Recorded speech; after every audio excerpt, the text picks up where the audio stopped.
जी हाँ, काफ़ी अरसे के बाद पावर स्टार पवन सिंह का नवरात्रि सॉन्ग रिलीज हो चुका है, लंबी लंबी केस। वो कहते हैं ना पवन सिंह कि मैं हवा हूँ, हवा को कोई रोक पाया है, तो ये बातें सच हैं। हवा को कोई कैद कर पाएगा। लंबी लंबी केस वाला सॉन्ग टी सीरीज हमार भोजपुरी चैनल से रिलीज किया गया है। ये गाना काफ़ी अच्छा है क्योंकि जिस सॉन्ग में विजय चौहान होते हैं उस सॉन्ग की हाइप ही अलग होती है।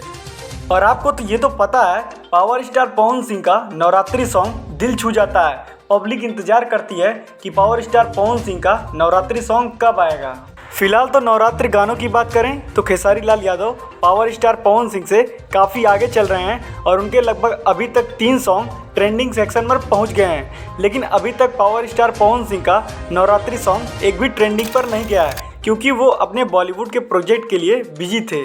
तो चलिए देखते हैं इस सॉन्ग का क्या होता है, क्या ये सॉन्ग ट्रेंड पर जाएगा या आपकी बार का नवरात्रि पावर स्टार पवन सिंह के लिए एकदम नॉर्मल रहेगा।